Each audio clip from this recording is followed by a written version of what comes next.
Just got legendary. From 8 to 10 p.m, DJ T Esco is taking over the airwaves on Mastercat Radio, spinning all your favorite throwback hits, bringing the classics back to life and turning up the vibe. Don't miss the ultimate Sunday night party with DJ T Esco. Lock in, turn it up, and relive the hits that made history. This is how we do it.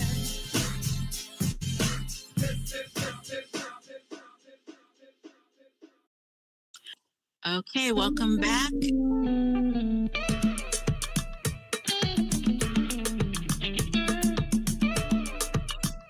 All right, welcome back. Before we let Maylin go, there was one other point she'd like to make for us. So I'm going to let her talk.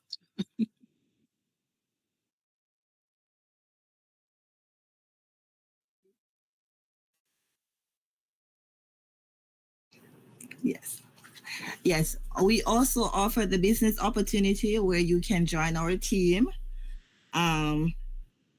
We have flexible hours, access for scholarship, and you can earn your extra income, and you can work from home. As we said, in 50 states, just contact me, 786-609-4897 for some more information about the business opportunity. Okay, thank you so much. Thank you again. Thank you. Thank you, Maylin. I hope you come back and see us, though, for real, because there's a lot more to this topic we need to talk about.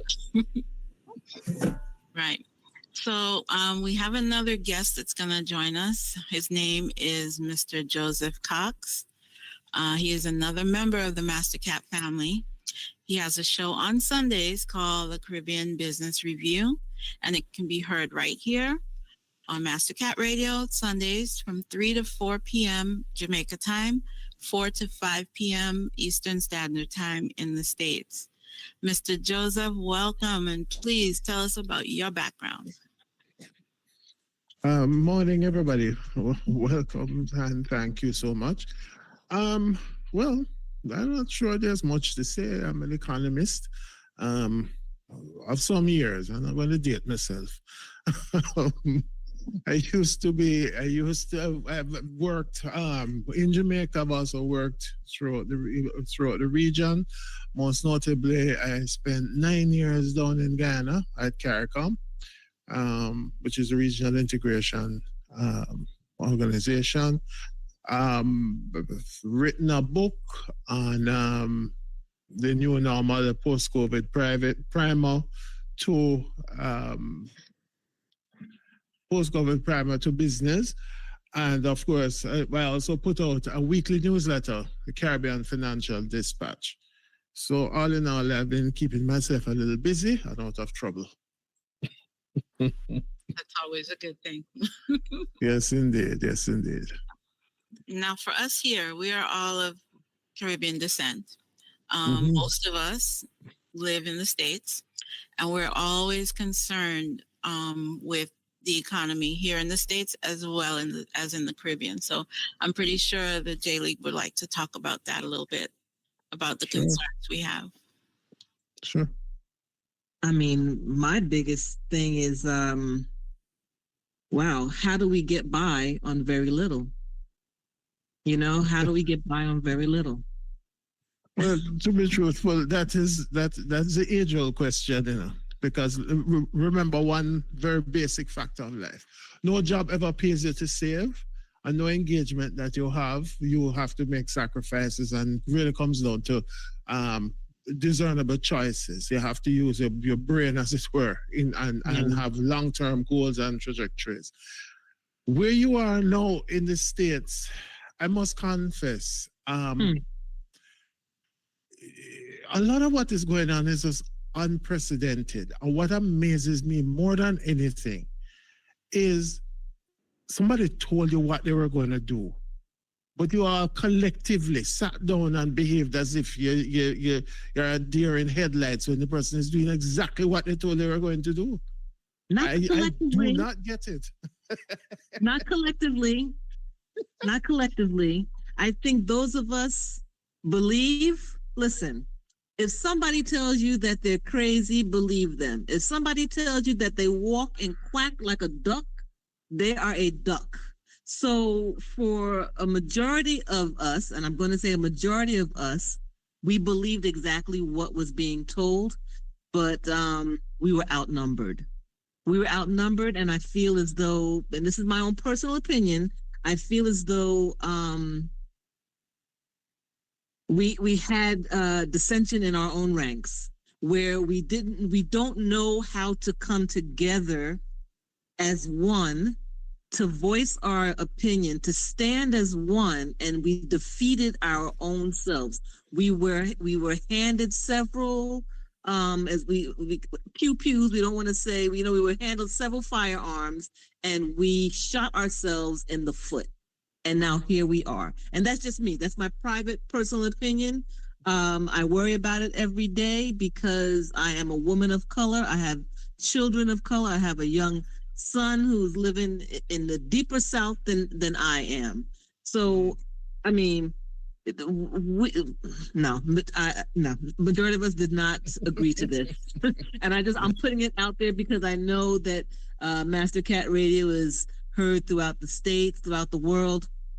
A lot of us did not agree to this. And we tried to stay away from the political aspect here because it's so deeply rooted and it affects us in such a way.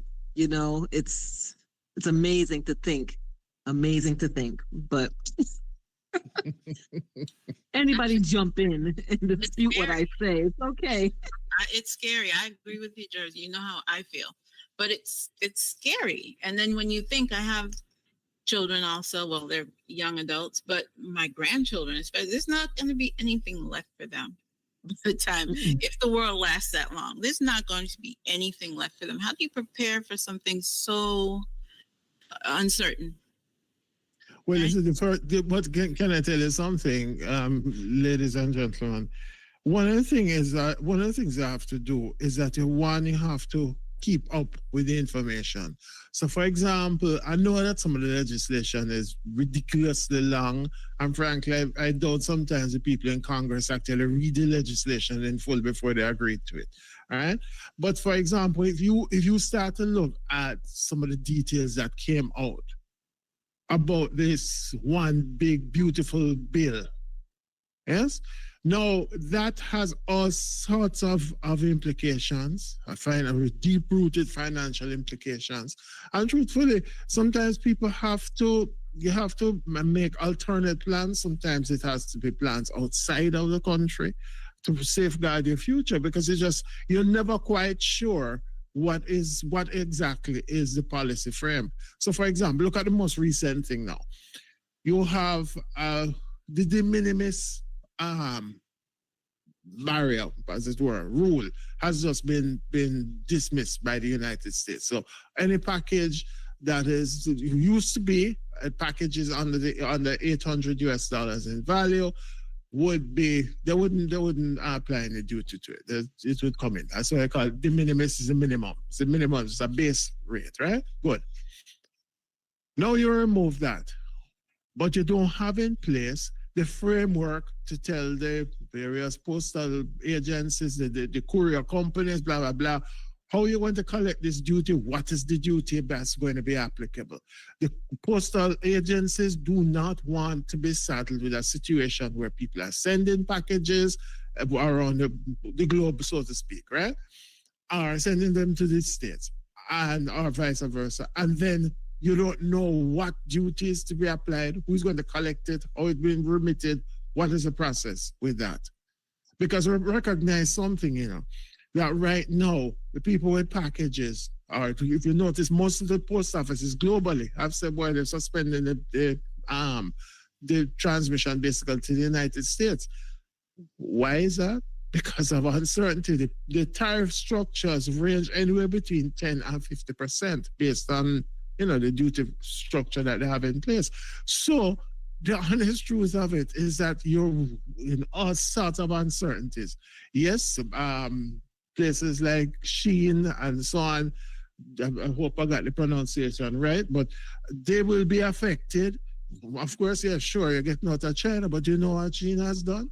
they have moved, they've basically shifted a lot of their sales to Europe, which is a classic. It is not as trade diversion. If you try and block one avenue, they're just going to shift it to the next place.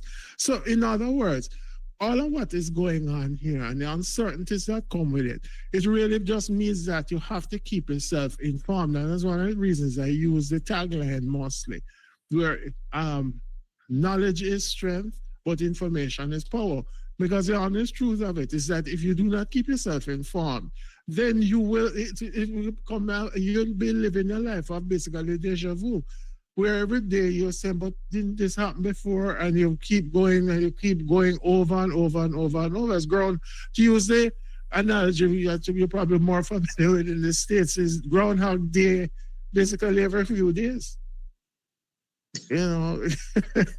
So let me understand what you're saying. So what you're saying is that they removed a particular limit for the base limit, mailing. Yes. Yeah. So now we're putting it on the carriers to decide how much to charge the consumer sending the package. No, because they have to get paid. It's worse. Is that correct? No, yes, yeah, but it's worse than that. The carriers just refuse to try to send the packages anywhere. In all the countries in the Caribbean, in the United Kingdom, all over Europe, the conversation is the same. The postal agencies, you check the headlines, the postal agencies have suspended the sending of packages to the United States because they need clarification, and that is what it is. That's gummed up and the whole world because of this policy. And frankly speaking, if you ask the question, the real issue what the people raising in is a very critical issue, and it affects who is going to collect this, who is going to police it. You know why you put in place those minimal barriers? Because at some point it becomes more administratively costly to monitor them than not. You're going to chase down every single package under the value of $800 for duty. Good luck with that. Wow. Good so luck.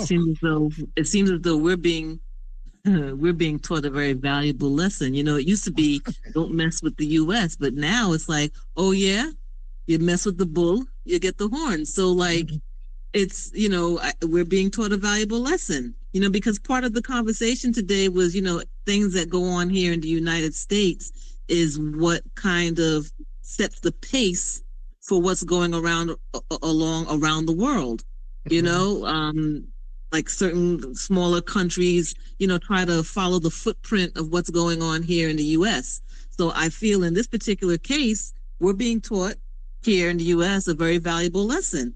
You know, like we're putting all these charges and fees on things to transport goods. And, you know, what about us, the people? What about us, the people? You know, again, I'm in that group that did not want this, did not agree to this. I just want to live my life happy. I want to know that my children have a future, you know, and it's just utterly mind-boggling to think of the position that we're being faced with. It's a fear. It really is a fear. We try not to have fear in man, right? But it's the powers that be that, you know, have us in this particular situation that really make you stop and think. I don't know. Right.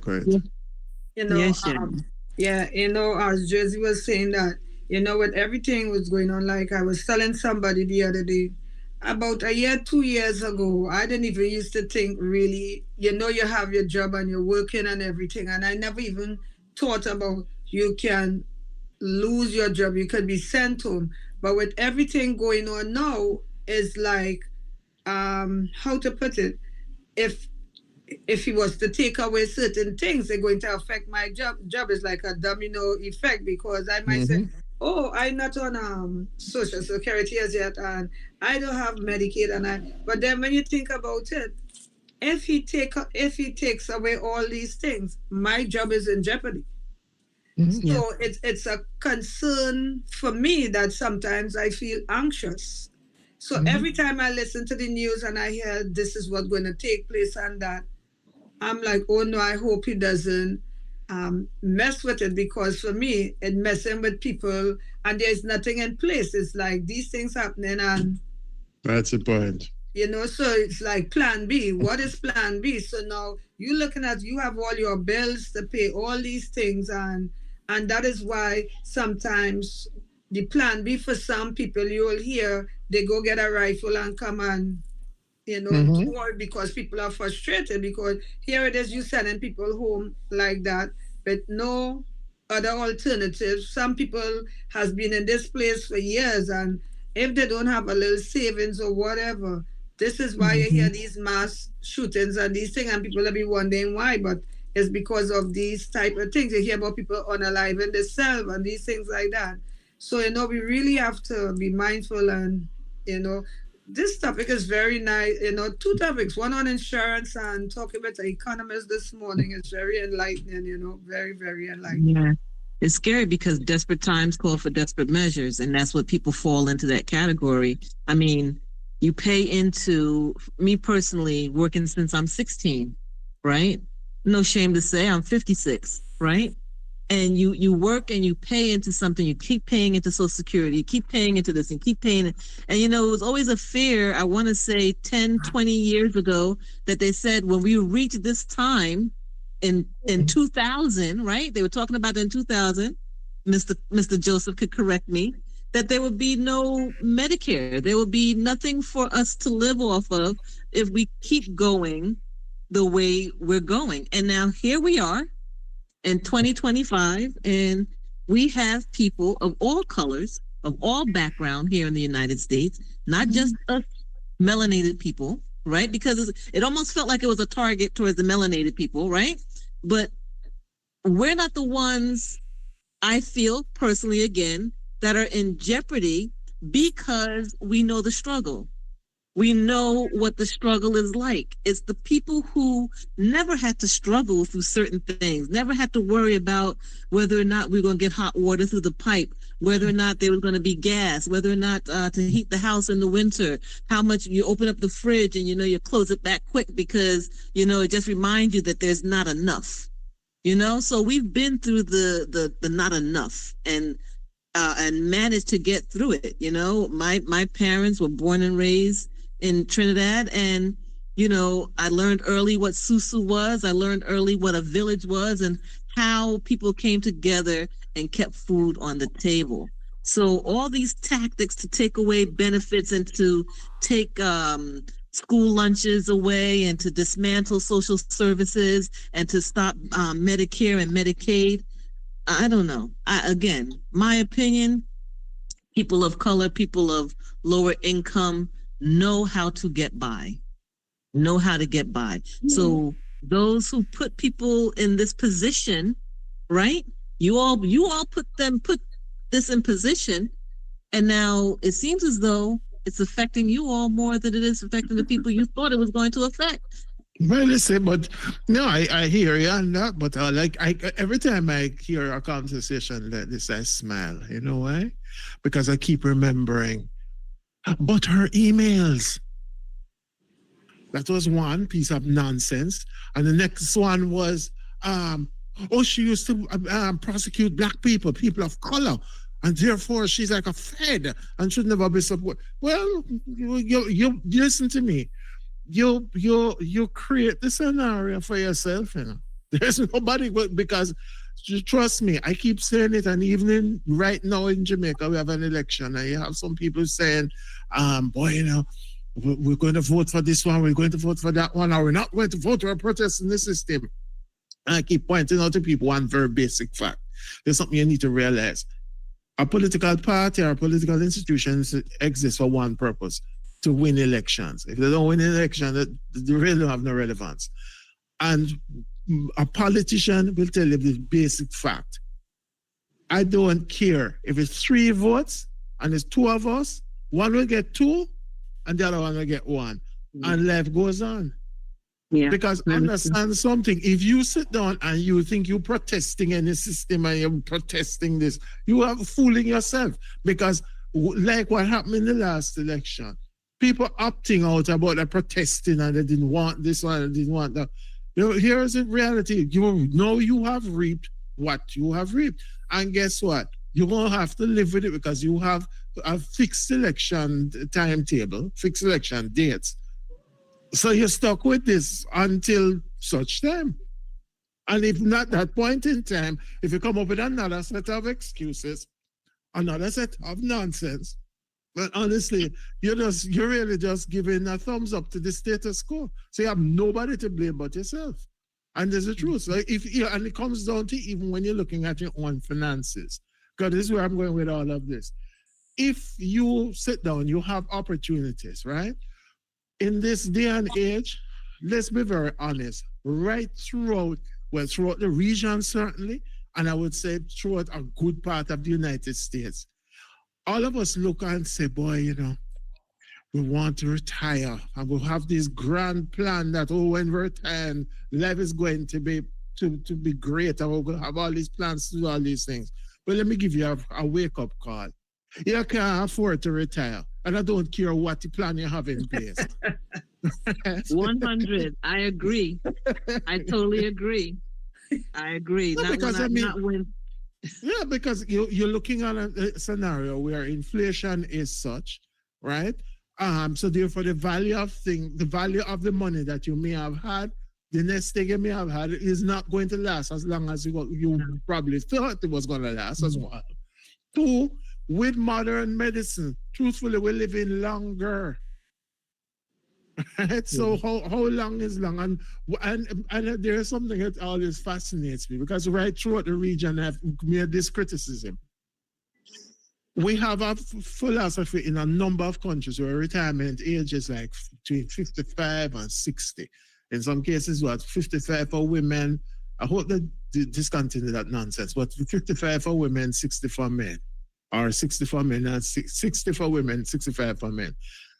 The honest truth of it is that when you're looking at the scenarios now, the population is getting older, the brain drain levels are higher. So what you're ending up with is a dependency ratio, a dependency gap that is widening. The state systems don't have the resources to support people. They just don't. With the best will in the world, they just don't have the resources. So therefore, people will have to have a backup plan. You have to have a contingency in place. So for all of you on this call, the reality of life, find yourself a second outlet. Look for to have that strategy that is going to be guiding you post the so-called retirement age. And factor in a simple fact. I mean, we all hope for long life, etc. But there's one imponderable that we just don't know, and that is this. You hope you have long life, but you hope that you have a long, healthy life. Think of it if the converse occurs. That's very true. I want to hold that thought because we have to take a quick break, but I want to continue that retirement talk too. All right, we'll be right back. Hello world, this is G. Cole, and you can join me right here on Mastercat Radio this and every Friday, 5 p.m. till 7 p.m. Eastern Standard Time. We'll listen to some great music, talk to some great people.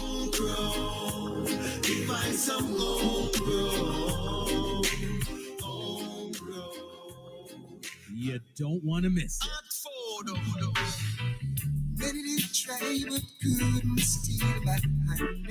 It's Sunday evening. You are ready to unwind and to get ready to take on the week ahead. What better way to do so than with a chill spot with DJ Cat? Sunday 6 to 8 p.m. on Mastercat Radio. Come along with Izzy, taking a musical journey designed to entertain you and relax your soul. Sunday 6 to 8 p.m. The Chill Spot.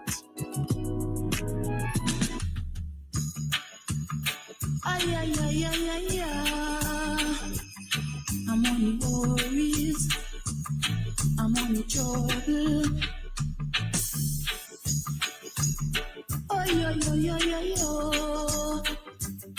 I'm on the worries, I'm on the trouble.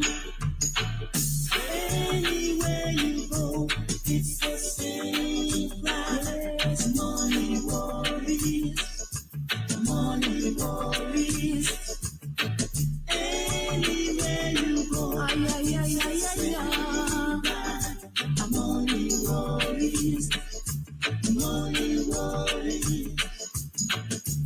To our comfortable place of rest, or a nice car to drive.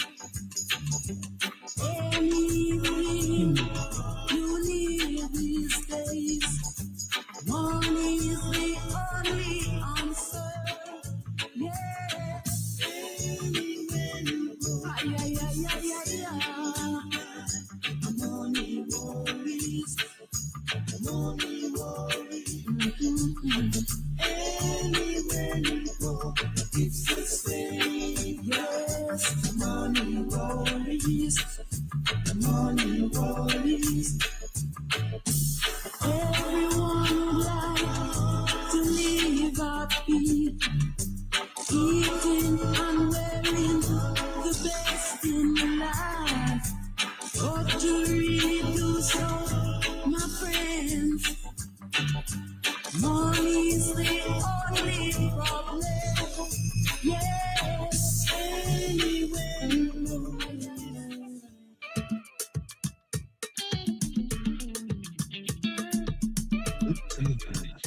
All right, welcome back. We're welcome back to the Conversations with the J League, and we're in a conversation with Mr. Joseph Cox. So I'd like you to continue the point you were making before our break, sir. No, just the point is the point is that simply is that we have to have that contingency plan for when we reach that stage, Asian stage, for when we when we get to that stage for retirement, or the so-called age band for retirement. Because we just cannot exist. We cannot, most persons, I don't care. And frankly speaking, sitting down and after a lifetime of, pushing ahead to get ahead, to suddenly just stop. And I'm no doctor, but just from a health perspective, it's not probably the wisest sort of thing to do. You need to keep yourself engaged no matter what. I'm not saying that you must necessarily do a 9-to-5 type of story. But you need to keep yourself involved, engaged, and also have an additional source of income. That's just basically what I'm saying. It's funny you said that. Mm-hmm. Going back to a point you made earlier, just what is happening in the United States, probably Jamaica, Mm-hmm. and even out here, we've seen a certain pattern when it comes to governance. Because in Trinidad here in our last election this year, we had the same attitude. We're not going out on the protest. And then we put a that clearly cannot govern, right? And are we reaping the benefits? Because they have taken the template of what is happening in the States and using it here. Yeah. As came into power, you saw political victimization. 10,000 by 4,000 by 2,000, and in less than a month and a half, they had 21,000 persons on the breadline. Our unemployment rate went down from 5.8 to 4.9 between December and March of this year. And now it has gone back up. We're waiting for this quarter to hear how much it's gone back up. Our GDP was actually, well, for those of you, we'll get into the details of that after. Mm-hmm. Our GDP was actually doing well. And now, when you look at what's happening for June, it's crazy. So I think for a person to have an understanding of what is happening in the Caribbean, and my little sweet island, Trinidad and Tobago, Mm-hmm. to start following and understanding geopolitics. No, of course. But then you say again, and it might sound strange when I say these things, but when I look, for example, at what is happening in Trinidad, as an electorate, right? It strikes me that I would have expected that more over time now. Don't care which party was in power. But why would you have sat down and allowed such a concentration of power in the hands of the state? So, for example, the state has a controlling interest in several of your large commercial banks. Now they're threatening the boards to remove them. They're doing this, etc., etc., etc. Reality of life is that this is where the pressure comes from the base. Because honestly, there is no reason. The Trinidad the economy is not in the healthiest of states right now, to be truthful, and that's probably an understatement. But the fact of life is that fundamental reforms occur over time. They don't happen overnight, and they can't. And therefore, that's why I say my argument today is basically transcending the actual political divide, because what you're looking at a scenario whereby one, and let's be honest, Trinidad's currency is overvalued. You have this float, fix the float, manage float. The currency ranges between 676 and 680 officially. Unofficially, it's really about 9 or 10, dependent on who you're going to. Perhaps you can get higher elsewhere, right? The bottom line is that you keep fooling yourselves about what the state of it is. After, for example, there was a lot of conversation, a lot of controversy about the closure of Petro-Trin. To my amazement, I hear that there is no plan. After you go through all of that, spend all of that money, Petro-Trin is on the cards to be reopened. So again, it comes down to a matter of what exactly is it that, what's the base? What is it that people really want? And we have to advocate for the change that we want. We have to advocate for what is it that we will accept and what we want. And that's a plain truth. And it happens in the United States now. Rather than sitting down and, allowing one set of people to do stuff and everybody sits on the veranda and complain, people need to be engaged. I mean, when you can have somebody put in place a policy that you can literally arrest, charge, etc., somebody, and ship them, your own nationals, to a third country. To me, that's just absolutely amazing. But that is what it is. But that is what, it's in nature abhors a vacuum. If you sit down and you just accept things and you don't do anything about it, then well, that's not going to happen. So, I mean, that is it. But I mean, sorry, but just one last thing to my friend here. So, for example, when I go to Trinidad, one of the things that just amazes me. Now, yes, I'm Jamaican. Yeah. We have Scotch bonnet pepper. But in Trinidad, they have something known as scorpion pepper. But there is nowhere outside of Trinidad that you are going to get scorpion pepper. So in other words, there are opportunities that people are you're just missing out. St. Vincent, Go ahead. Actually, they're increasing export of scorpion pepper. Okay, well, that is good news to hear. Because I've been posting about it for so many years. That is amazing. Yeah, years, there is a major increase in exportation. Okay, that's good to hear.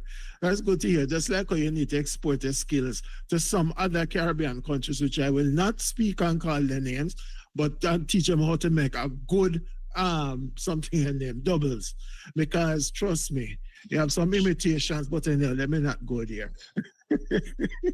I wrote it. Mr. Joseph, you are opening a very large can of worms, sir. Hot topic. Our what's that group does be real hot during the week. I never called any names. Rice. I called no names. Peas and rice, roti. That can be a come. Teaching doubles. So I have a quick question, because Mr. Joseph said something that really struck a chord with me. It really bothers me. The fact that you want me to not be in your space and you don't want to send me back to the space where I have roots and understanding, you want to send me to a third party where I have absolutely no one, right? So my beg to ask myself, is it money?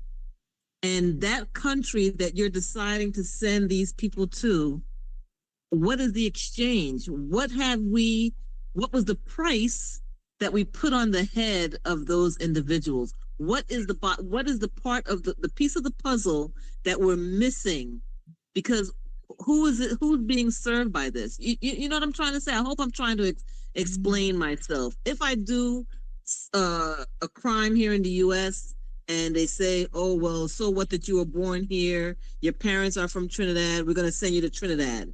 But no, let's not do that. Let me send you to Ghana. Yeah. Why would you send me someplace where I have no ties? So that's why, for me, I'm saying it has to be money. Are you paying these countries to take these people? Are these countries paying you to take these people? Why do so? Yeah. No, that is a question, and that's where you guys are going to have to get very seriously vigilant with the political representatives, because they have to be able to go and ferret out that information. Because, I mean, it does beg the question. The legality of the whole process begs the question, because honestly, I don't know that there is any such law that allows you to literally deport your own citizens to somewhere else. I really don't know of that, but that can be part of due process. But as far as I understand, with that, the reason why they are doing that, because what they are saying that their own country doesn't want them. That's what they were saying. Their own country don't want them, so they're sending them to another country. But you're sending them to a country where maybe they can't even speak the language, no money or anything. So who's going to pay for all those taxpayers' money have to pay in that other country? Well, let me just quickly respond to that, because that one has been an issue here in Jamaica, where the one Jamaican has been transferred. I don't remember the name of the country, to be honest with you. Someplace in Africa, yes? Good. And the argument was, oh, the government refused acceptance of the person. There was one small flaw in that argument. The government of Jamaica was never contacted. They have openly said they have never been contacted by anybody about anything. And now they are in touch with the authorities there in the States and elsewhere, and seeking to get the person returned to Jamaica.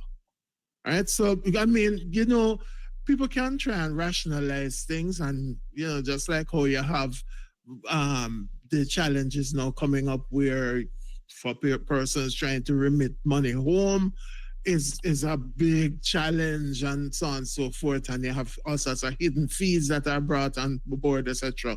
Because you see in the information now in this week's newsletter, for example, let me just look it up quickly here. So Jamaicans, the remittances to Jamaica for May declined by 5.4%. All right. The fact of life is that because you want to start to put in place barriers, once you start to put in place these structural impediments, you're going to find a slowdown in it. You're going to the States now, places like Florida. There, the visitor arrivals down double digits because there is uncertainty. People are fearful that if they go in there, XYZ may happen, and they find themselves in all sorts of problems. The point I'm making is that everything is dependent on the overall policy framework that you put in place. And if persons are not vigilant, people will always push the envelope and try to get away with all sorts of nonsense that they really would not, under normal circumstance, get away with. You have in all of the countries, and all the countries, every country has a constitution. And the constitution dictates how far and what you can and what you cannot do. To sit down and allow your system to be completely subverted and upended for somebody's political benefit, I mean, it's really because for example, in this state, what is going to be in my mind the real test, the midterms coming up. If the people sit down and use a similar set of excuses and nonsense and don't turn out to vote, well, because once this is going to be the real test, because if there's a change in administration or a change in the makeup of Congress, then there will be an immediate check and balance on what is going on. If, however, the status quo is maintained, then it's open season. Because I have a feeling that what will happen over the next probably 2 years after that is going to be a little difficult to undo, at least in the short term, irrespective of what the outcome of any subsequent election will be. But I agree. Oh, sorry, Dale. No, I was just going to say I agree. They're as we speak, they are changing. They're gerrymandering everything they could put their hands on. They're changing the lines, the voting lines. They're changing everything. How do we fight against that? Well, put it this way. I mean, I'm no expert on American politics, but if you notice, you have special elections that are coming up that have, in one case recently, I don't remember the state now, there is actually an effective change in the state makeup, right? Because a Democrat won and that shifted the balance of power. So they no longer had that type of super majority to pull whatever they wanted to do. So bottom line is this, as citizens all over the world, we have one basic inalienable right: vote, participate in your process, right? And that is how you effect change. Sitting by the sidelines and complaining, trust me, it's not going to help you.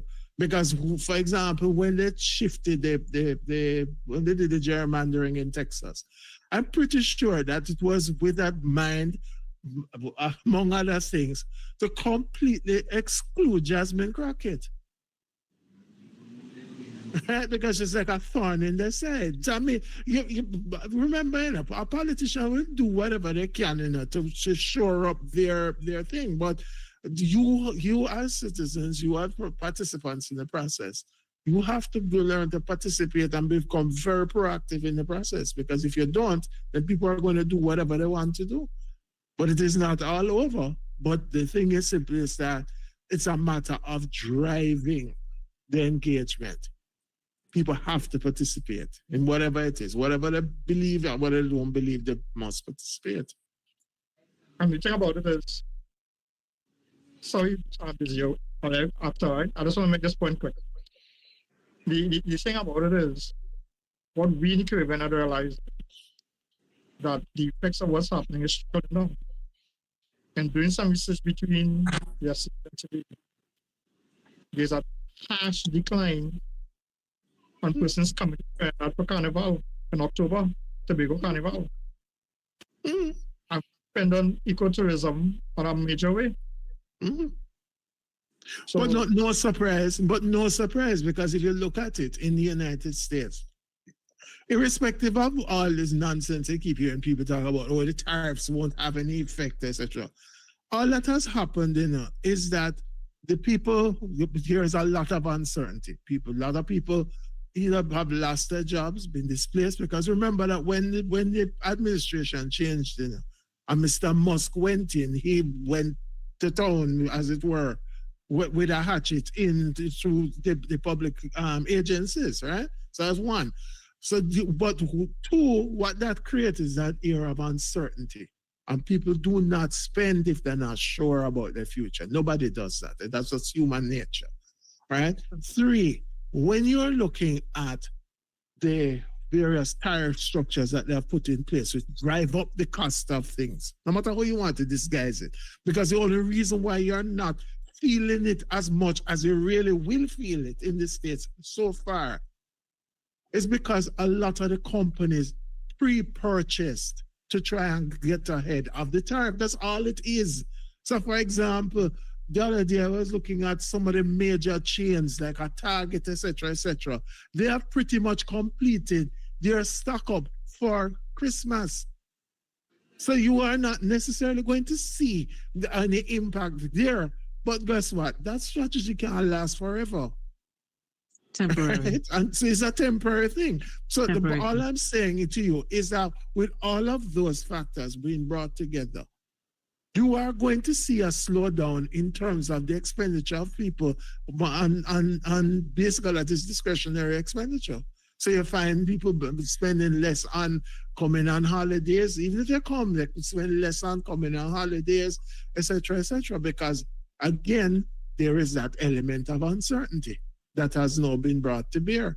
And all of this is because, of course, there is the need to fund the tax cuts, which for most people, that actually, the tax cuts really benefit the super rich rather than most other people. And that's the honest truth. Kat has a question. DJ Kat posed a question. And his question is how much does the economic situation in the U.S.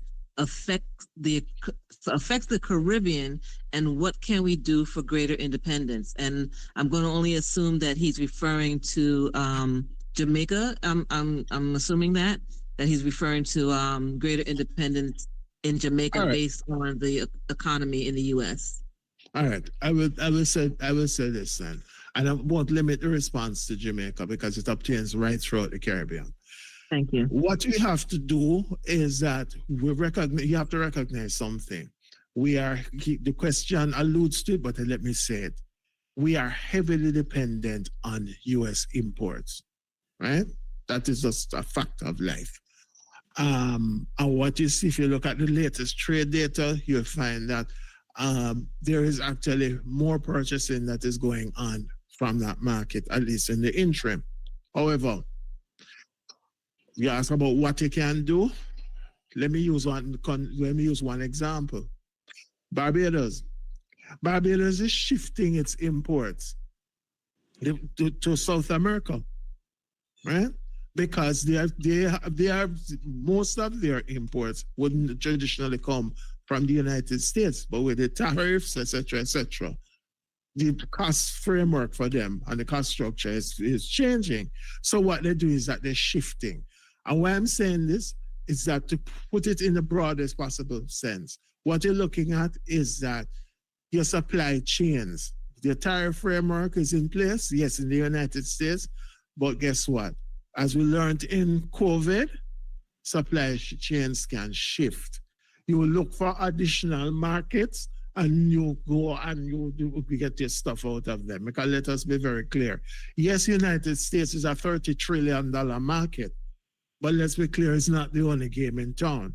Within the region, within the Caribbean, we are, all countries, frankly speaking, you are in probably a 5 to 6 hour flight radius of a market of probably 700 million people. So in other words, there are opportunities. Now to speak to specifically probably what Kat would like to hear about is that there are also opportunities for you to become more self-sufficient in certain things, like your food items, etc., etc. I mean, you hear me here joking about doubles and so on, but part of the challenge that we are having in this region, and it is the region, is that, for example, when the average visitor comes to the countries, they are hard-pressed to actually taste the local food. In the hotels, what they are given are the foreign things over and over and over. So in Trinidad, I go to Trinidad and give stay at some of the hotels. Someday you find yourself in a local space that's not too far from the hotel, just to get a taste of the local thing. So in other words, it's going to require a bit of a cultural shift, a rethink of some of the strategies that we have employed. So you have changing it, going outside and getting a new supply, developing new supply chains, to developing your, broadening and deepening your own production so you can do some import replacement. And 3, of course, change how you're marketing yourself, how you're doing, what is it you're doing. Why would I want to fly, for example, from New Jersey Why would I want to come to Jamaica or Trinidad to go eat scrambled eggs, bangers, etc., etc.? When I go to Trinidad, I don't care what nobody want to say. I want cuckoo. I want doubles. I want pillow. That's what I'm looking for. I'm not looking for. I really don't care about that. I would normally get. But why would I be going to Trinidad to buy a hot dog? It's just reality. No, you're so right. The governments need to do better at self-promotion, because when all I hear when I go, when I have family go St. Vincent, when I go St. Vincent, they're pushing pizza. I'm hearing all about lasagna. Why would I come to St. Vincent for lasagna? You can't find ricotta cheese on the market in the first place. So what kind of lasagna are you trying to give me? I don't want that. Yep. So why are we pushing something that is not authentically ours? But that's another. But you say no, but that is exactly what the challenge is, because we are in the same sense that you learn this in any business class, that authenticity is what is going to drive the process, right? In your business, in developing your business, you have to be authentic to your clients. It's the same principle that we need to be applying within the region, because we are not looking at what is our unique selling point. Our unique selling point can't be just a beach and sing. Really and truly, because guess what? That is not unique to the Caribbean, frankly. So what is it we're using to distinguish ourselves? And that's where the problem is. So we have to reduce the import dependency. That goes without saying. But the fact of life is that we also need to stop basically shooting ourselves in the foot. So you say that the Caribbean has, in a sense, as far as tourism, watered down the culture in order to satisfy the incoming, the money from the tourists. So we've watered down the culture by serving eggs and bacon and all of that. You can't use New Jersey, Mr. Joseph, because I'm heavily rooted in Trinidad, Tobago, Barbados, and St. Vincent. And listen, I'm looking for my doubles. I know where to get my doubles. I want my curry mango, not my mango curry. Sorry, Candy. So it's unfortunate, right, that it's been watered down in a sense over, for me, the past 50 years, because I remember growing up as a kid, we could never find the Trinidad sweets and stuff like that. You always had to rely on someone coming up or you taking a trip in order to get these things. So that's just my 2 cents. This conversation today, I don't think it went in the direction that we had planned on paper, right? But you know what? It's good because it's a good conversation. It really is a good conversation. And I don't know, maybe I'll use this opportunity to shift, or we have to take another break. We do have to take a break. That's why I was so let's take a break. You got it.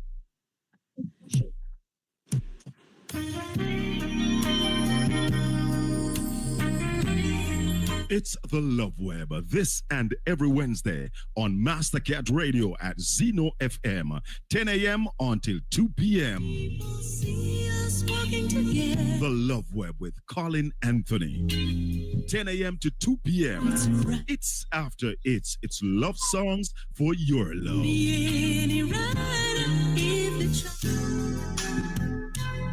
You can't afford to miss it. This and every Wednesday, 10 a.m. to 2 p.m. The Love Web with Colin Anthony on Mastercat Radio at Zeno FM. 226 Super Mix, you like it? 226 Super Mix, well, have it.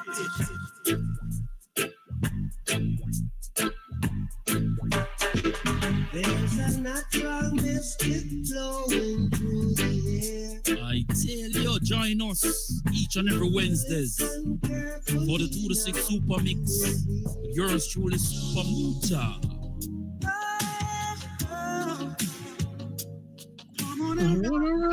Live on Mastercat Radio on Zeno FM.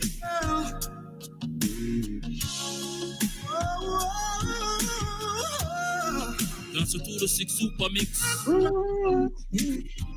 will say on a normality. Spread your wings. Nothing is impossible, believe me. I tell you. If I can do it, you can spread your wings. Nothing is impossible. If I can do it, you can spread your wings. Don't miss it. Let's not flow like a reef. 2 to 6 super mix. Flow like a reef. What happens in the party? Oh yeah. What happens in the party? Come on. So anything that you see, oh yeah, please don't run down nobody. Super mix. The girls are say super mix. Mr. Big Man wants to be richer, while the poor man slave and suffer, but that can't work. To be poor is a crime. Man, have to know that in this your time. To be poor is a crime. Man, have to know that in this your time. I don't want to be begging. God knows I'm trying to make a honest living. With all of my strength I'm giving, but to be poor is a crime. Man, I have to know that in this your time, to be poor.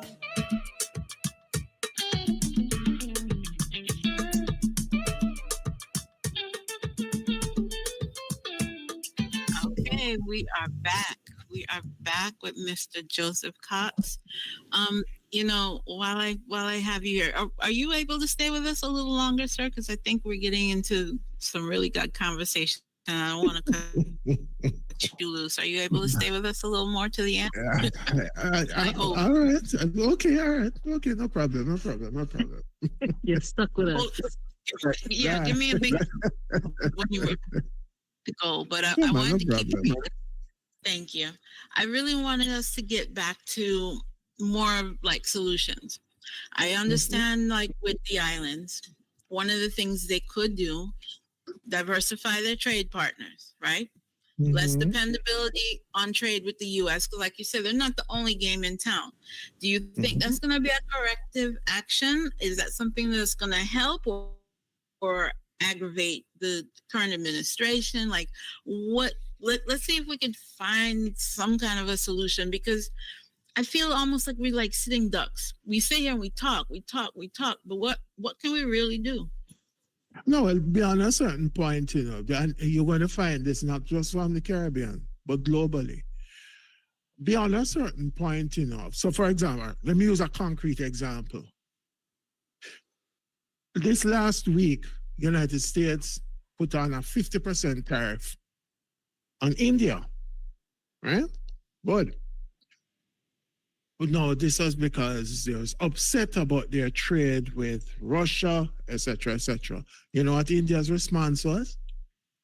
India's response is that they are increasing considerably their trade with Russia. In other words, these things only work up to a point in time, you know. Remember something, that no country, the reason why you trade, no country produces everything, right? And it's not, it's frankly speaking, it's an economic fallacy to believe that you can. So beyond a certain point, you will have to trade with people. And guess what? If you are putting in place all sorts of barriers to entry to them, driving up their costs, it's just a matter of time before they reorient who they are selling to, divert the trade to other markets, and you'd find yourself into a problem. In the United States, most of you seem to, for some strange reason to me personally, as an Android lover, seem to be enamored with Apple products, right? And the honest truth of it is that if what is being argued now, and you're saying, okay, all the Apple products, the phones must be made in the United States. The people have told you several times that the cost, the attendant cost to it will be prohibitive. So you'll find that it's shift. Guess what? Nobody's going to allow the company to go down the drain. And the other markets, believe you me, you can source those products elsewhere. And the other part of it is who is going to police the That who is going to be at the ports? Do you have the manpower to police all of these various tariff frameworks and arbitrary things that you put in place? So this week is 10%, next week is 50, next week it's gone to 30. Who is going to police that, and how does this work? And how long will you do it? So this is really the issue that you're facing in it. So the markets, there will be a divergence. There's no question about it. So what you get now is a temporary market disruption. But ultimately, once people recognize that where other markets are, they just divert the trade. Similarly, you have people who are buying the beef out of Brazil. You understand? This is how our market works. It's not, I mean, yes, it could be, as I say, United States is a large market. It's a $30 trillion market. There's no question about that. But the fact of life is that dependent on the various strictures that you put in place, including the tariffs, you will find that at some point it may no longer be economical to actually be driving the trade to the United States, and you find other markets. I mean, I can lecture that. So 9% of our trade, our exports, are to the United States. So I think we have to try to diversify in a major way and change our source of who we're looking to export to. Well, that's the point. And because you say, remember, if you're working, look at it this way. All right, say you're sending out agricultural produce. The fact that people don't think about it is this. When you're shipping out agricultural produce, you can probably factor in probably 10% to spoilage, right? Just the nature of the product, yes? So if you start to jack up, the margins were never that large in the first place. So if you start to jack up duties on the things, you could well end up in a loss position, at which point in time, the most obvious response is to not sell to that market. Nobody's going to be selling. Why would you be selling? And you can't be selling into a market at a loss. And this is a reality. So these are some of the factors. As I say, that there comes a point where it does not make economic sense to continue going in a particular market, and you will find the trade divert. Because people will look for new markets, additional markets, etc., etc. And as I said to you, if you remember, but those of us who are in the Caribbean would remember very clearly that during the time of COVID, where we literally could not get a lot of the brand name products that we were used to, we found alternatives. And the same principle is going to be applied. Yeah. One thing when I was trying to do a little research middle of the night last night, one thing that kept popping up when I was looking for the ways that our islands are impacted by what's going on here. The more we suffer here in America, the more our islands are going to suffer from tourism. People don't think, if I can't pay for this vacation, what does that do to our islands? What does that do for our government? It's so intertwined. The economies are so intertwined that the more we suffer, naturally, the more our islands are going to suffer. And obviously. I mean, but as I'm saying to you, that the data would have already started to show that there's some softening in the markets, no matter what you're going to say. And that is why the countries, in fairness, throughout the region, they are looking to other markets as well and trying to open additional markets to drive the tourists arrivals. Because the economy of the states, if the policy continues along this trajectory and the erratic nature of the policy, then you are going to have major fallout. And it's not going to come down to a conversation about whether or not the Federal Reserve drops the policy rate by 0.25% or 0.5%, because the trade divergence is going to damage the markets generally. And at that point in time, it almost becomes redundant. Yeah. I don't know what I'm going to do personally. I don't like bland food. And if you're telling me that I can't get my imports from other countries, you know.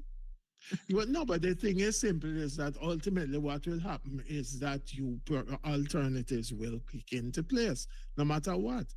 No matter what you say, because there comes a point in time that you cannot lock off. This isolationist strategy. You don't produce everything. It's impossible to produce everything. So this one, I can tell you, this is a matter of time.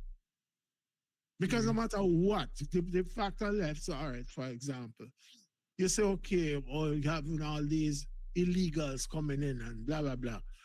And you're trying to make it more difficult for the farm work programs, etc. All right, wonderful. Where are the U.S. nationals who are going to go in the fields and pick the fruit, pick the things? Where are they? Right? So what is going to happen? Then you will have an impact on your farming belt. And truthfully, no matter what, it doesn't matter whether you're black or you're white, you're pink or you're green. The fact of life is that you have to eat.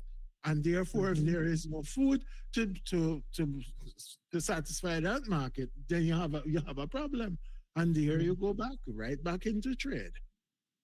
Yeah. It's a matter of when, right? Yes, a matter of when. And why? I'm going to keep going back to this point for me personally. Why are we not taking advantage of our biggest assets? As Caribbean people, different islands, our strength is our food, our people, our music, our culture, our food. How many times have we been able to pull people in and educate them on ourselves other than through our food? Why are we not pushing this more? I don't want to, if I go to St. Vincent one more time, somebody offer me lasagna, I'm going to scream. I don't want that. I don't want that. The young coming up, they want lasagna. They don't want the cuckoo and the fish and the breadfruit.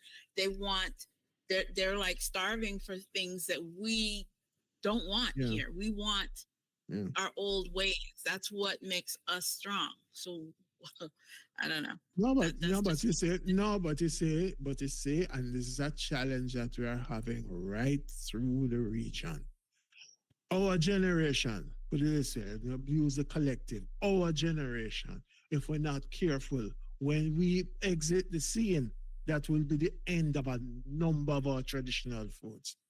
Because honestly, you will find the young children now, because of cultural penetration, etc., they more identify with foreign brands and foreign chains, foreign fast food chains, rather than anything that they have locally.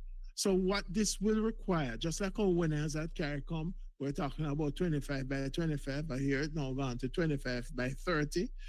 Bottom line is simply, at the root of it is a very simple process, and which I was trying to push them to do, but anyway. You have to basically reintroduce, even at your local level, reintroduce people to your foods. But you don't have to go back to the traditional way of doing it. Dress it up, new ways of presentation, etc., but reintroduce them to the thing. All right? I mean, it can't be. So, for example, all right, let me see now. You have something conky, right? You have in some countries, you call it tile leaf. You have all sorts of variations. But we are not, a number of our young people, they're not into that anymore. They don't want to hear about that. But you want me to give you the best part of the joke? You go to the United States and you will spend, well, depending on where you go, you can spend up to 15 US sometimes on it for polenta. Right? Wonderful. You know what is the difference between polenta and turn cornmeal? Just the additional margin up there, because that's our traditional thing, but we are not marketing what we have. We're not. And that is what we have to do. There has to be a concerted effort to bring back, to reintroduce to particularly to our young people, bring back that feeling of nostalgia among our middle to older age or elderly persons in the thing, so that persons can start avail themselves of it. So, for example, potato salad can make a very good yam salad. I'm not talking yam like what you all talk about sweet potato in the United States as yam. I'm talking proper yam. White potato. You can make yam salad. There are chips that you can make out of it. Obviously, some people doing cassava chips now. They have banana chips, etc., etc., etc. These are things that we need to do. I mean, one of the things that I used to always laugh at when I hear people cussing Trinidad. Oh, Trinidad is exploiting the rest of the Caribbean, blah, blah, blah, blah, blah. Here is the truth of it. Trinidad, what Trinidad did? Trinidad bought the primary products from you. You want to send to Trinidad the yam, the cassava, the raw cassava root, etc., etc. Good for you. They then turn around, process it, make it into chips, and sell it right back to you. Don't cost the people. That's business. Something I would like to say too, with everything that is saying there. For us, what we could do, because the young people now, they don't know about these things. If you try to introduce it, it's like, yuck, I'm not going to eat that. But what we have to do is show them how to do it. If we, as the parents, they live, show them how to cook it, how to do it. This is what we used to do, because young people, everything now is fast food. No, but Sean, stop, stick up in right there. But disagree with you so fundamentally not funny. I'm going to tell you why. Let me hear why. Mm-hmm.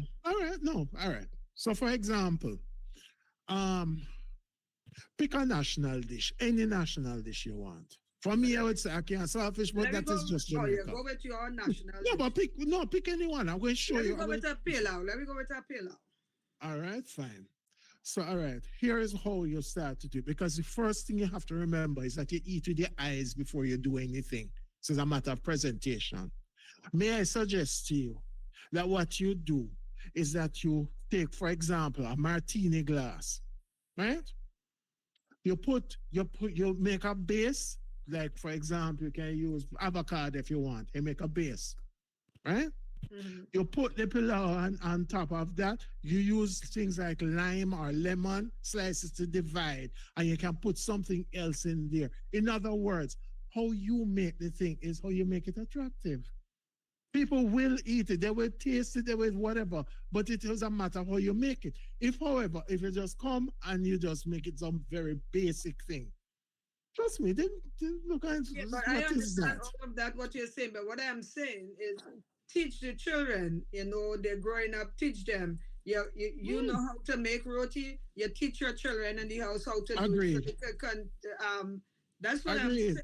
That's what I'm saying, No, presentation goes a long way, because if I walk in a place to buy, let me say, doubles, let me go with doubles, roti. But when I watch the roti looking like it hard and stiff, the curry looking dry. Exactly. I am not going to eat it, but I'm talking about teaching our children, teaching the generation in the home. Like Candy know how to make roti. So instead of she thinks she's teaching her children, teaching our children how to do things. I know how to make a coconut bake. I know how, as a parent, once you know how to cook, you're going to teach them, because to me, when I go to Trinidad, as you leave the airport coming out, all I studying on the plane, I want doubles. So which one? So for me, my one is at the gas station. And I'm going to pretend. When you leave the airport, somewhere by the gas station there. Yes, right. So you see, you know what I'm talking about. Exactly. No, man, I know it well. So the thing. No, but the thing is this, and what I want to impress upon everybody is simply this. When because we are, I'm going to say we, I'm using the collective we are as much to blame as anybody else, and I want to tell you why. When I was growing up, we never had choice. When dinner was served, dinner was served. Mm-hmm. That's it. You eat what is provided. Nowadays, we have allowed our children to operate like them in a restaurant. Oh, I don't eat that. I don't want this. I don't. So you have probably 5, 6 different things operating at the same table, which is nonsense. We are our own worst enemy where that is concerned. That ain't happening. No. Go ahead, Dale. Go ahead, Dale. You see the thing about it is this, right? What Shari said is a very important point. I was in a conversation the other day with somebody saying tradition hasn't been passed on for our foods, right? And I said, crazy. The doubles vendor passes on their traditions to their children. Now you're seeing more and more younger persons running the carts. The roti shops are being passed on. The Creole food places. You're seeing the children taking up the mantle now. And you know why? Because they have told them this could be an income earner. Okay. Even Sebago, you're seeing the younger person in Sebago starting to get into the Bene balls and all these things. Because the parents realize just trying to teach them, they don't want to hear. Tell them it's about making money. They get just into it. No, I agree. It's been passed on. Yeah. No, I take your point, but the thing is simple is that to be honest with you is true, at least from my own experience, in a limited number of food items, limited number of markets. Because if you look at it, so for example, in Jamaica, you go on the roadside, you get pan chicken. People tell you it's jerk chicken, it's not a jerk chicken. It's ordinary grilled chicken, but not pan. Yes? The jerk chicken tradition is under threat. You have fewer and fewer people who can do a legitimate jerk chicken. Right? And that's just a reality. You have people who offer the grilled chicken, yeah, sure, and I'm not saying no. But the fact of life is that the original form of jerk chicken, you're hard pressed to find that. Right? And it's the same thing with a number of things. You have people who come in and you go into countries. So for example, for me, I can't go into Grenada and I don't have the chocolate. You just can't, right? They also in Antigua, they do have very decent homemade, handmade bread. Hard pressed to find that, replace that. Trinidad, everybody knows my thing. The doubles, if I go into Trinidad, I don't get doubles I fix. I'm going to pretend. And it's the same thing. And you go through each of the islands. This is the same thing. You go into some, as far as I'm concerned, in no two countries, the bake is exactly the same. You have to know where you're going and what you're doing. But the fact of life is that, we're not diversifying, we're not exposing. We have a number of people coming to these countries as tourists, returning residents, whatever. We do not expose them. We are not exposing them enough to our traditional foods, and we are therefore driving the dependency on the imports. And that is the point that I'm making. So yes, you will have some people who will pass on some of the traditions. When I was growing up, you never had as many shops, as it were, that would sell patties and so on. You used to get your patties sometimes at the gas station, etc., etc. No, the dynamic has changed, but you go into the gas stations now, you're hard pressed to find any one of them selling a patty. They will have chicken, they will have hot dog, etc., but nothing like that. And this is my point. and I think that's the difference. I think that is the difference between us here in Trinidad. I could only talk for Trinidad. I think what has been happening over the past couple of years is that they are diversifying their products. Now you're getting goat doubles, shrimp doubles. You understand? So I think there's a diversification targets a new market. Purple. Yeah, but so and it's opening up. Mr. Joseph is a traditionalist. He don't want all that. He don't know that. He wanted the traditional. He's a traditionalist. He don't want no oxtail doubles and No, shrimp don't want doubles. none of that. When you go to the vendor, you say one level pepper. That I am one of those. No. Wow. Level pepper. I agree. But you know what? This topic is so broad. I think it's even more broad than I thought it was when we started. We still have so much. I feel like we have to pick another week, another time to continue this because the wallet, we didn't even get to the wallet yet, right? No. But before we let you go, just quick tips on those of us who are really trying to survive this economy. Do you have any quick tips for us?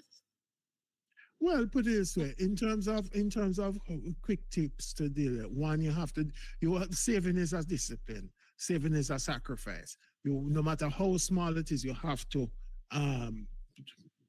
put aside something. Call it a rainy day if you want, but you have to put aside something. Two, you have to look at diversifying your income. No matter what it is, diversifying your income.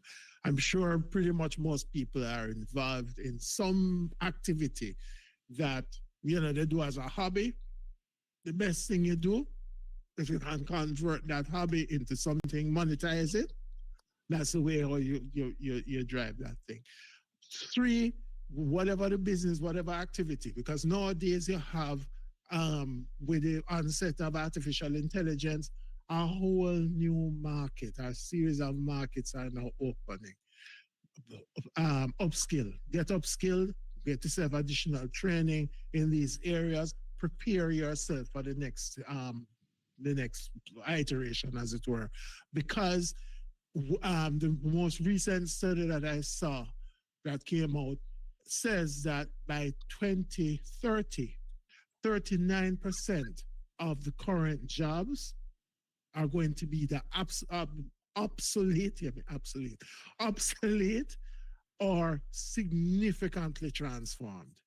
All right. So the fact of life, no matter what, if you drive yourself, learning, increase your learning, upskilling yourself, you're good to go.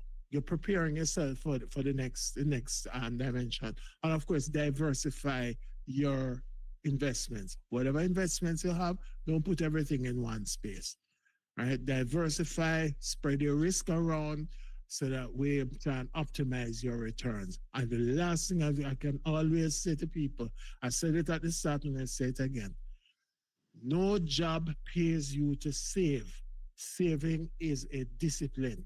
And you have to learn, no matter what it is, you have to develop that discipline and also develop it as a culture with your children or your grandchildren, whatever it is. I'm going to tell you a very simple thing that I used to do. So I don't believe in giving children allowances. I don't. But what I do is that I believe in a reward mechanism. So what I'd say is that, okay, if you're going to be doing X, Y, Z, whatever it is, some simple stupidness, right? But you will be rewarded for it. Why? Because I'm trying to inculcate the discipline of reward going with effort, right? Two, when they get money from, say, their relatives, right? What you do is that you develop a thing where you're saying, okay, 30% of what you get from your relative, whatever, no matter how small it is, that's for you to do whatever you want to do. The other 70% goes into a bank account. Why are you doing that? Because you're introducing a culture of saving. You're introducing a discipline. It's a lifelong skill that will go with the children, so no matter what, right? But you have, because you see, one of the things that one of the mistakes we keep making in life is that we keep saying, well, things hard, we can't save anything because of this expense, that expense, the other expense. Guess what? Expenses will always be with you. And even if you get an increase in salary, most people adjust their lifestyles to meet the new salary. So at the end of the day, trust me, they go right back to where they were. That's why I keep emphasizing that this is a matter of discipline. And once you start to do that, then you'll find that it opens a whole range of opportunities for you. Other things, if you have the wherewithal and you can invest in a house, some sort of real estate, do so. I'm not talking about you're going to get your dream house at 25 or 30. But guess what? You buy a property, no matter how you invest in a property, if you work your numbers right, the rental will cover the mortgage, at least in large part, if not in total. But guess what? After 5 or so years, you can sell that property, right? And then use the additional gains from that to deposit on a larger property until you go up the scale until you get to where you are. But the mistake that people keep making is that they sit down and they wait and say, oh, I don't have enough money to buy my dream house. No, but I don't know anybody who has enough money at the outset to buy that dream property that they want or they aspire to. But it's a process. And if you use frankly speaking, if you apply this normal discipline and common sense, you'll be able to survive most things, to be honest with you. The problem with you all now in the States is that God help you if you get sick. Now, that one I can't advise you on. That is just crazy, because if you get sick, you might end up with bankruptcy. But that's a United States issue. Thankfully, throughout the rest of the Caribbean, we don't have that particular challenge.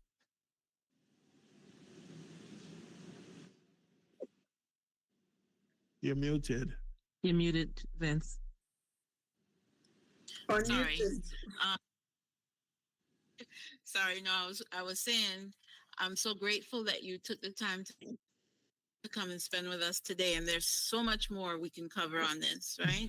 But I want to remind the audience to tune in to Mr. Joseph's show on Sunday afternoons from 3 to 4 p.m. Jamaica time, the Caribbean Business Review, right here on Master Cat Radio. 3 to 4 p.m. Jamaica time, 4 to 5 p.m. Eastern Standard Time in the States. Thank you so much, Mr. Joseph. And my J-Leaguers, y'all have anything to add before we leave?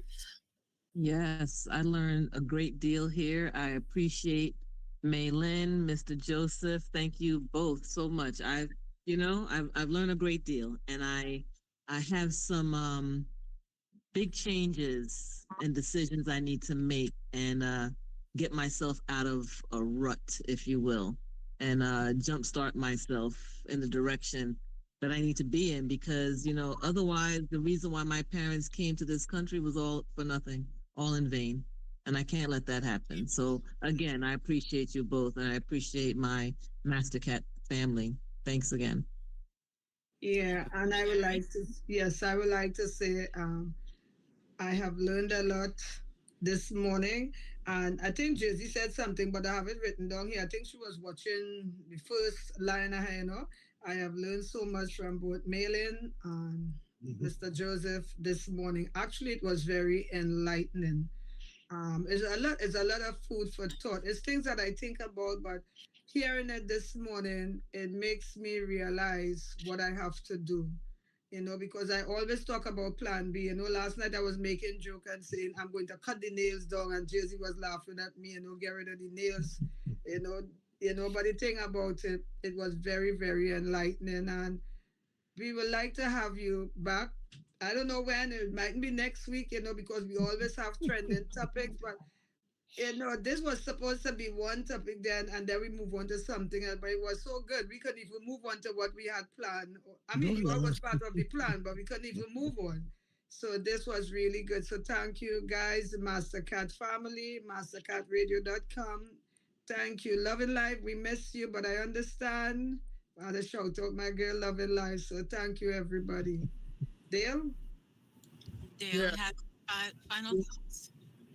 Yeah, I want to say it was really a pleasure. I did it a lot. Thank you for the information. It was really, really, really, really, really informative. Also to Mr. Joseph. Let me also say this, that as was said before, let's get our ducks in a row. Look for additional income people. Without it, it's going to be better in every show. find a skill, find some means of that additional income. All right? Y'all have a blessed one. Love you, Master Cat All Radio. right, and Mailin. Thank you for having Sorry, me Dale. here, and I appreciate all you. I've also learned a lot of stuff from Mr. Joseph too, and I appreciate you having me on your program, and look forward to coming back. Thank you very much. And also thank you to our Master Cat Radio listeners. We're here every Saturday, Lord willing, 9 a.m. Jamaica time, 10 a.m. Eastern Standard Time in the States. I want to shout out all our peeps in Brooklyn, New York this weekend. Have a little jump up for us. Have a safe time, enjoy, and we will see you all next week, Lord willing. Thank